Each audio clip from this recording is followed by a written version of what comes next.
విద్యార్థుల మానసిక వికాసానికి సంగీత కార్యక్రమాలు ఎంతగానో దోహదపడతాయని ఎస్ఆర్కేఆర్ ఇంజనీరింగ్ కళాశాల సెక్రటరీ అండ్ కరెస్పాండెంట్ సాగి రామకృష్ణ నిశాంత్ వర్మ అన్నారు. జనవరి 11న రాజమండ్రిలో జరిగే ఒక సంగీత కార్యక్రమానికి సంబంధించి ప్రమోషన్లో భాగంగా పశ్చిమ గోదావరి జిల్లా భీమవరంలోని ఎస్ఆర్కేఆర్ కళాశాల ఓపెన్ ఆడిటోరియంలో సంగీత విభావరి నిర్వహించారు. ఈ సందర్భంగా కళాశాలలో బ్యాండ్ టీం పాటలతో అలరించారు. అనంతరం కళాశాల ప్రిన్సిపల్ డాక్టర్ కెవి మురళీకృష్ణంరాజు మాట్లాడుతూ విద్యార్థులకు వినోదాన్ని అందించేందుకు అప్పుడప్పుడు ఇటువంటి కార్యక్రమాలు ఏర్పాటు చేస్తున్నట్లు చెప్పారు. అనంతరం secretary and correspondent SRK Nishant Varma, principal doctor KV మురళీకృష్ణంరాజులు గాయకులను ఘనంగా సత్కరించారు.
Engineering College, we thank Mahati Garu, Shweta Garu, and Team Prema and 3 Entertainments for coming to us and performing.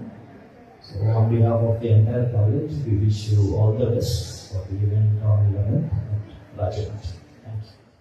Rajamandriలో January 11th, live concert with Karthik, the famous singer Karthik. On behalf of that, the Mahati, Shweta, and their team came here today. And they sang the excitement, the songs with so much of josh, and they have given so much of entertainment to our students. Our students also enjoyed very well. I think this is like a stress buster for our students. Really enjoyed. I would like to thank the team in this regard. And again, I hope that live concert will become success and super success. Thank you.